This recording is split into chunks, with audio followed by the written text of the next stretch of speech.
Shalom Aleichem, Karakadosh V'Nechbad, de la fête du 22 Tishri, plus connue sous le nom de Shemini Atzeret, ou 8e jour de clôture, est indépendante de la fête de Sukkot. Et c'est pourquoi nous prononçons la bracha de Shehecheyanu.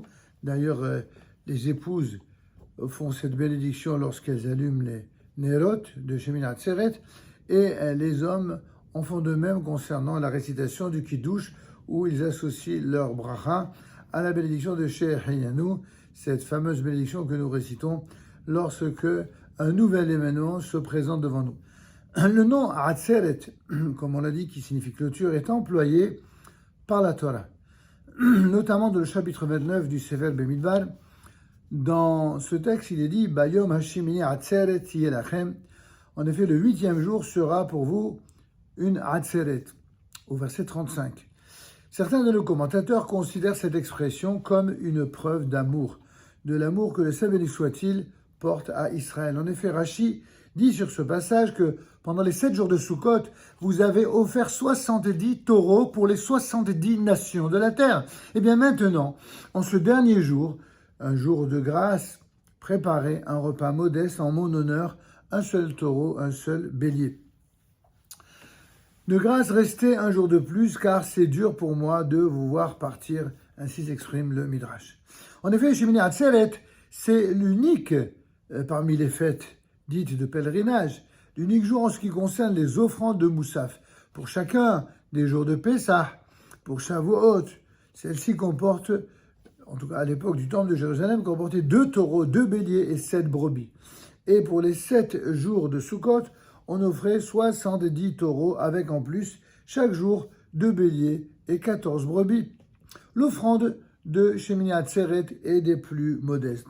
1 taureau, 1 bélier et 7 brebis. Pourquoi cela? Le Midrash Rabbah explique qu'un grand roi organisa un festin de 7 jours pour tous les habitants du royaume. Et le 8e jour, il appelle son ami intime et lui dit « Nous allons, toi et moi, nous contenter d'un repas modeste entre amis.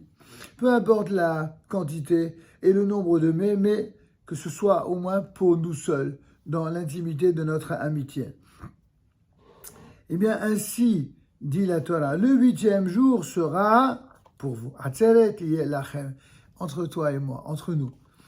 En fait, la composition du sacrifice de Moussaf de Shemini Atzeret est la même que pour les 2 solennités qui précèdent Sukkot, à savoir Rosh Hashanah et Yom Kippour. Cette fête de Sukkot a, elle aussi, un caractère d'austérité qui est comparable à celui des jours redoutables. Nos Hachamim ont fixé pour ce jour-là ce qu'on appelle Tefilat Geshem ou Tefilat Geshamim, la prière pour la pluie. Nous avons rappelé nombre de fois le passage de la Mishnah dans Rosh Hashanah au 1er chapitre, la 2e Mishnah, qui dit qu'à Sukkot, le monde est jugé pour les pluies de l'année. On aurait donc pu faire la mention des pluies, c'est-à-dire Mashiv Aruach, dès le 1er jour de Sukkot. De même que c'est le 1er jour de Pessah qu'on fait, par exemple, la Tefilat Talumata Libracha. Nous attendons cependant le 8e jour de la fête pour cette mention. C'est, expliquent nos sages, que la rosée, elle est toujours une bénédiction, et sa tombée est souhaitée même pendant la fête de Pessah. Or, les pluies, au contraire, ne sont souhaitables qu'en leur temps. Et la tombée des pluies pendant Sukkot non seulement est prématurée, mais est parfois et souvent même considérée comme une malédiction, comme on l'apprend dans le Talmud, puisqu'elle nous empêcherait de séjourner dans la Soukha. La Mishnah, dans le 2e chapitre de Maseret Soukha, dans la 9e Mishnah, explique par une parabole. On peut comparer cela, c'est-à-dire la pluie qui tombe pendant la fête de Sukkot, à un serviteur qui vient remplir la coupe à son maître et celui-ci, mécontent de son service, verse devant lui le contenu de la cruche. Aussi attendons-nous Shemini Atzeret pour mentionner dans nos prières le fameux Mashiv Aruach ou Morida Geshem.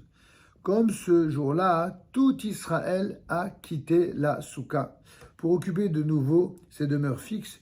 Et bien, dès la prière de Moussaf, nous demandons au Saint béni soit-il qu'il ouvre pour nous son bienfaisant trésor, le ciel, afin que la terre s'épanouisse et nous donne ses fruits en abondance. Bien que nos sages aient prévu une prière spéciale en faveur de la pluie, ce n'est pas encore une demande que nous formulons pour qu'elle descende de suite, c'est une simple mention du pouvoir de l'Éternel.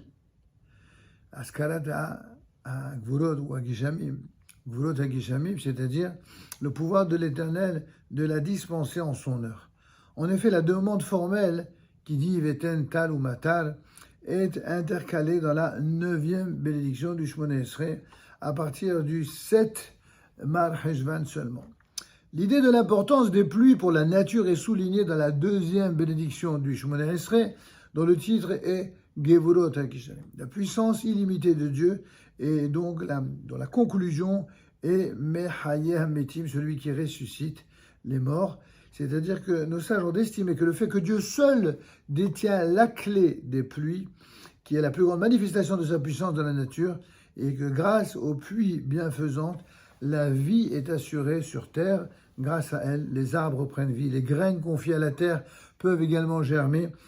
Eh bien, toutes ces choses fondamentales que nous venons de rappeler au nom du fameux éphéméride de l'année juive, du Rav Eliyahu Kitov, est là pour nous rappeler que cette période tellement particulière a besoin d'être comprise sous un angle singulier. Voyez-vous, la Torah et les textes du Talmud parlent tantôt de Matar, tantôt de Tal, tantôt de Geshamim. On voit que tous ces termes, en vérité, expriment des nuances, mais ils ont en commun, tous ces termes, de mentionner une bénédiction qui est à la fois matérielle, rappelez-vous que le mot matar, c'est la même racine que matérialité, matériel, et qui veut dire pluie en hébreu, mais geshem, qui veut dire aussi la pluie, a donné gashmiyut, c'est le mot peut-être plus connu de la matérialité. Et comme pour nous rappeler qu'en fin de compte, toute matérialité pour un juif croyant et pour une personne croyante en général, toute matérialité, elle ne peut être dissociée de sa source première. C'est pas uniquement la pluie qui vient du ciel, mais la bénédiction spirituelle, elle est intimement liée à la bénédiction matérielle et vice-versa. La bénédiction matérielle n'existe que lorsque la bénédiction spirituelle est là et que l'une comme l'autre eh bien, trouvent leur source dans le ciel, ou plus précisément dans celui qui dirige le ciel et la terre. Chag Sameach et bonne fête de Shemini Atzeret.